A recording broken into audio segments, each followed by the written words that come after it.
Welcome everybody to another video series that I call Famicom Cave, where I talk about anything video game related, and particularly Nintendo, since that's my favorite console to play and collect for. Haven't done one of these videos in a long time. Wanted to quickly show you guys my new setup. I'm now in the basement, don't have the room. My little boy Bennett kicked me out of that room upstairs, and now my man cave is down. So let's take a look here what we got set up, tell you guys about my current collecting. My collecting in video games isn't as big as my comic book collecting, but it's a huge part of my life and always will be. Yeah, so let's just talk about what I've recently played and have been enjoying, and what my current setup is right now. So let's zoom in. Finally have the basement clean enough to do this for you guys. So right here, this is the stand you guys probably saw in the other room that I got right there, hooked up with the stereo.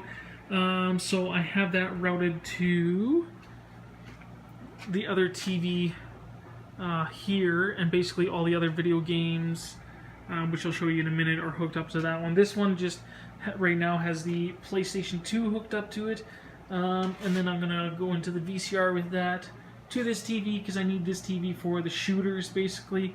And I have the one I really want to play on here. I don't have too many games, but I have a Resident Evil, what's it called, Dead Aim, which you can play with the gun, or you can just play with the controller, but I want to try to see if I can beat the game with the gun. I think that'd be so much fun. If not, I can just use the controller, right? So that's what I got just on this side for now. The sound, you know, was beautiful. It was great upstairs, just in the room. Now down in the basement, I mean, the sound is diffused a little bit and you know, dispersed or whatever, because we're in a open basement. But yeah, still pretty cool. I love the sounds going through there. There's the mumble jumble of wires and whatnot there.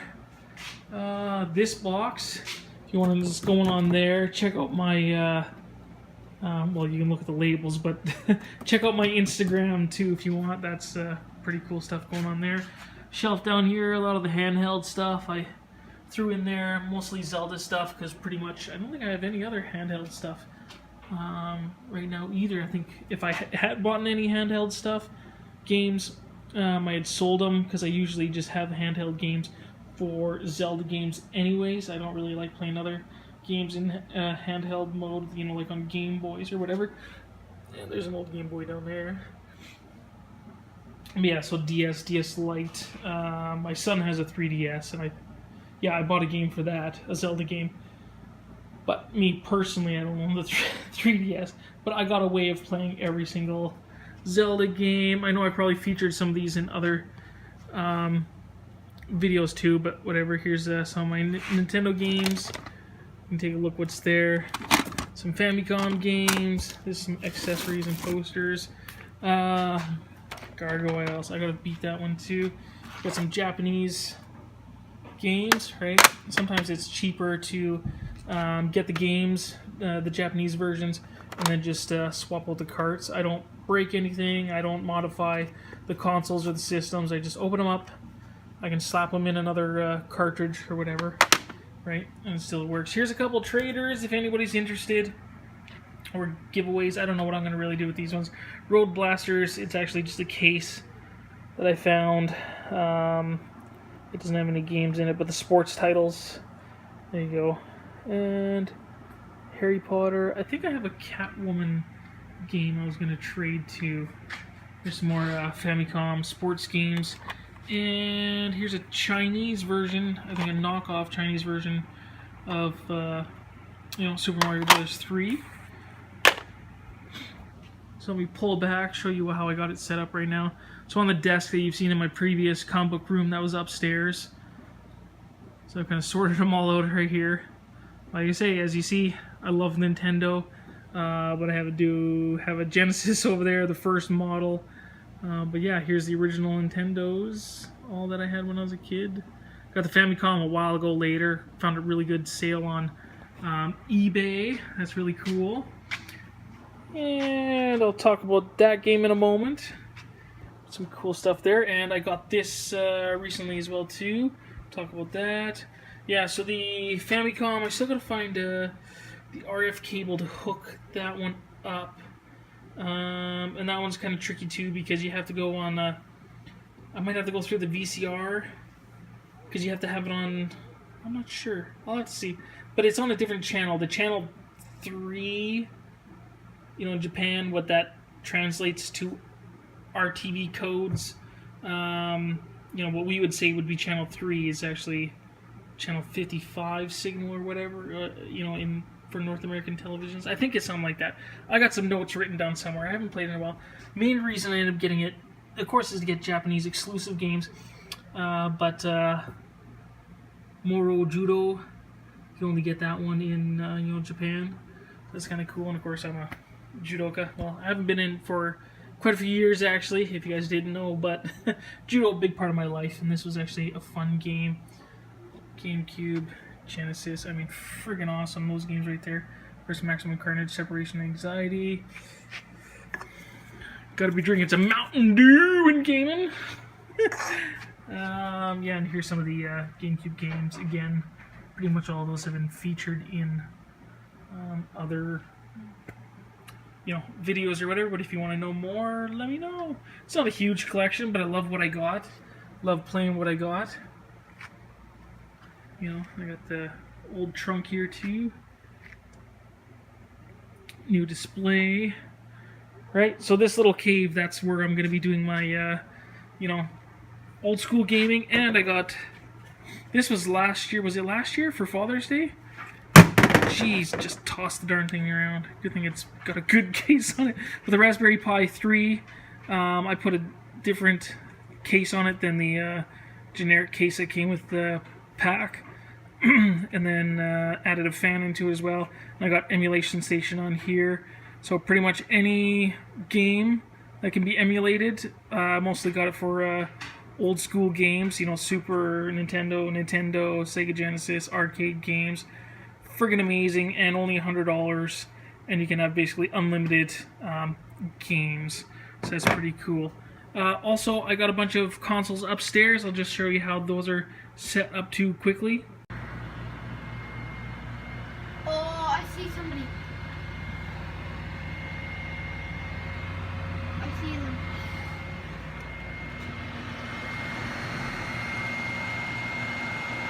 Dad.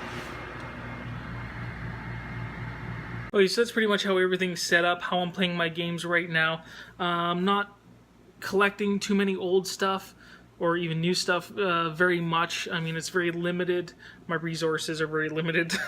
Mostly sticking to comic books right now, and that's very tight as well too. But like I say, the Raspberry Pi is a great way, you know, cheap to get the Raspberry Pi, get Emulation Station, and put, you know, hundreds and hundreds of games on there. But I'll just tell you about these games that I got here to show you, and as a bonus I'll show you a couple of movies that I'd want to talk about too. Let's see. Okay, so yeah, let's just talk about some of the old games first, since it's Famicom Cave series. We have to talk about Nintendo games, of course, right? So 007, I got this one a little while ago. I traded in a bunch of stuff for this one, so basically I had to pay $0. I had an extra GameCube and some other games that I traded in that actually was good enough to get this one, because Loose Cart, good label. But yeah, this one's definitely a sought-after game, and you know, getting it in store. I don't have very many resources around me as well too, so I have game shops, and of course some of their prices are higher than, you know, you might be able to find out in the wild or whatever. So that's unfortunate for me, right? But that obviously slows down my collecting a lot, but because of the pricing. But really had to get this one.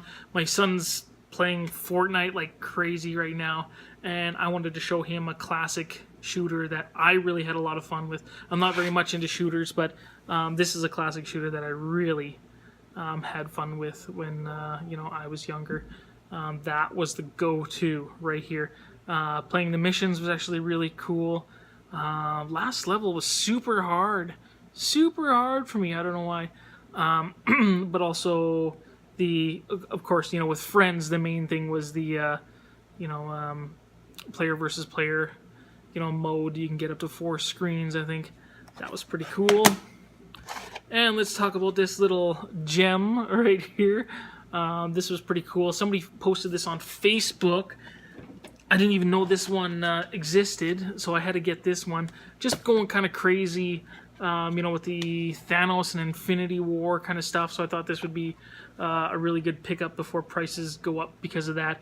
To find this one boxed, sealed box like CIB, is $300 or more. So I found this one on eBay, which just had the really cheap for less than $30.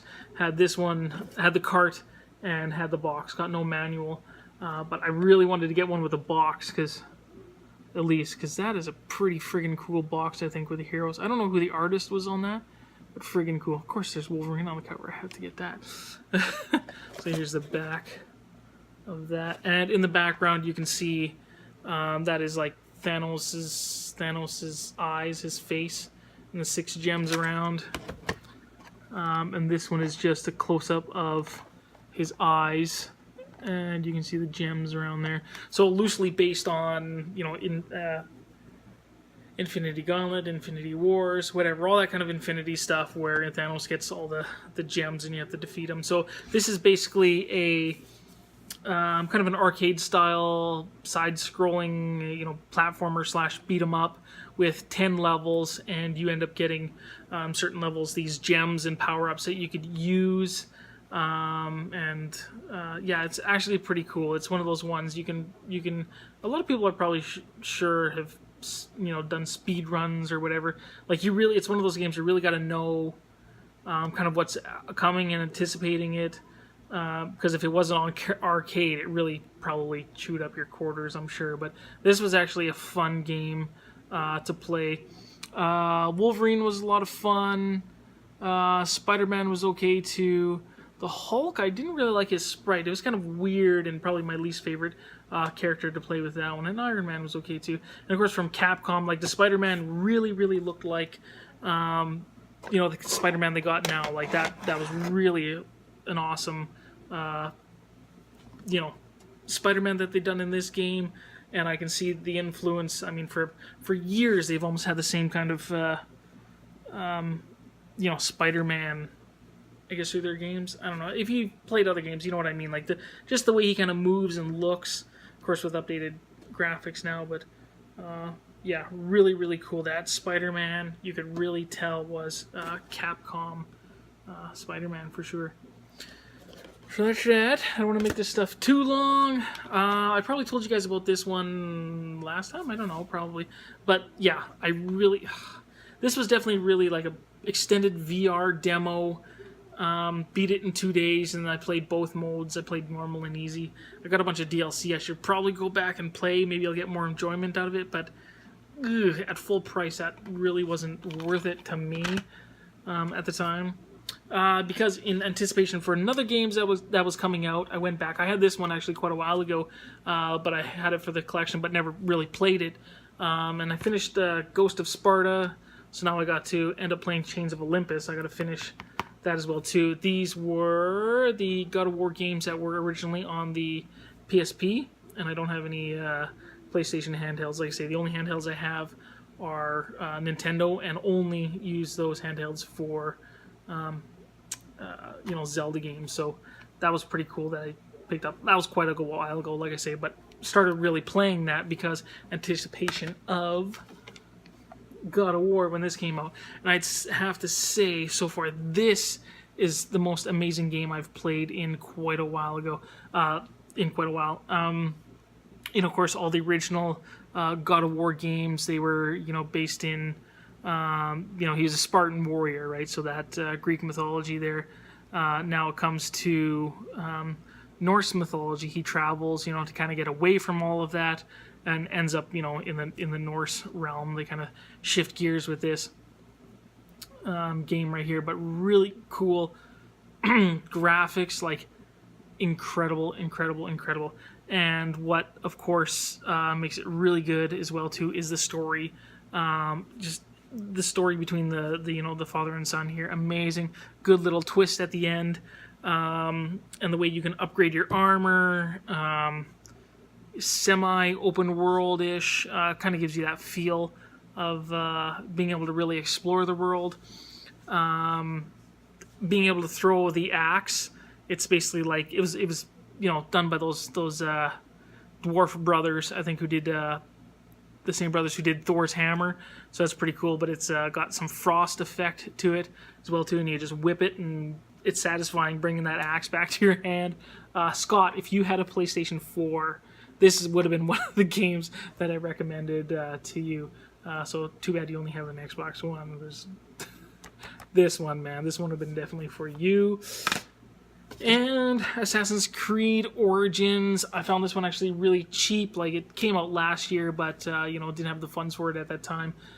So found just a regular. I usually get the big collector's editions for these, but just didn't have the funds.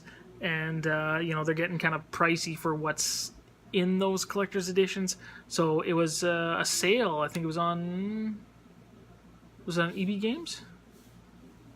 Yeah, it was on the EB site that I found for $40 instead of the original, and Walmart or whatever still selling them full price or whatever. So that was really good. I haven't gotten the extra DLC for this one. Maybe not if I want to go back. I finished the original story, the original story mode or whatever, and that's great. But there's tons more you can do in this game. I can level up more. I can do timed events. A whole bunch other DLC. Like, it's pretty crazy, so it may or may not be worth it to me if I want to pick it up again and play more. I have that option. I have all the Assassin's Creed games that have been on console. They're really, really good. But yeah, it's hard sometimes. I know what to expect of them, most Assassin's Creed games, so maybe they don't have as much of a wow factor. But they're still really fun series that I like picking up and playing. Okay, let's just show you guys some really cool quick movies, and then we'll be done.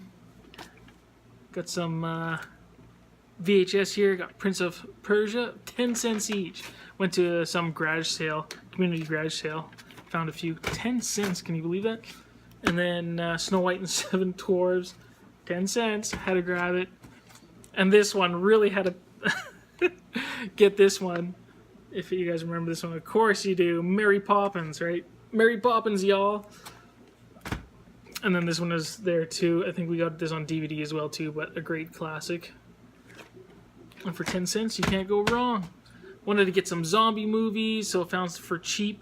Land of the Dead. This was at, I think, Sunrise Records we got these. Yeah, really cheap. And then the remake version of the Dawn of the Dead. Not sure what I feel about those ones, but they were just fun, stupid zombie movies. I might want to try to watch the original George Romero zombie series, though. And how to get this one. This is a movie that I could watch over and over and over again, and how to get the trilogy. Finally found it for super cheap. Yeah, and this pack here. Great. I mean, it's just a movie about time being timeless, right? It's just incredible. I love it. Who doesn't want to go back to the past or, go to the future? Like, so many things. I'm sure everybody, especially if you are a video game / comic book kind of nerd, yeah, this one all the time. I can keep watching that one over and over. And this one too, Arachnophobia. This was big time in my childhood. It came out when I was like 8 years old. I got to watch this one, and yeah, this is a classic tale. I think that is stands the test of time as well too, because spiders, a freaky tale about spiders, man. It's just awesome, and a little bit of dark humor in it as well too. That's a great watch. And then, of course, got the recent one of Ready Player One, and really good movie. A lot of differences between this movie and the book, sort of. Of course, there was so much in the book, and the book was incredible. Highly recommend reading the book. But for all the material that they had and the time that they had to do it in, they did really well here. Really good story they could tell. And the last one here, I had to get this Split as soon as I knew that they came up with that other trailer for Glass. And years and years ago, I had gotten the movie Unbreakable. Loved that one. And of course, that has the origin story here of what Bruce Willis, who is the superhero. What do you call him? Security or something? I guess that might be his name. and then Mr. Glass as well, right? So what I finally found out after they put out that trailer for Glass is that Split here is going to, with the character, you know, this dude McAvoy with the multi-personalities and the one crazy personality called the Beast, is going to be in that Mr. Glass movie. So I had to pick this one up for cheap just to watch that, and actually it was worth it, because otherwise, if I didn't know about that, I wasn't going to pick it up, right? So can I put them on my face? Creepy. Okay, that's that, you guys. Probably took too much time, but hopefully you guys enjoyed it. I don't make videos as much as I used to, but if you stuck around, I really appreciate it. Hopefully you guys throw a like on there, hit that subscribe, and do the bell notification thing. Go to my channel, do Instagram, Facebook, what else do I got? Twitter. Do all that weird social media stuff that people do. And I'll talk to y'all later. Bye.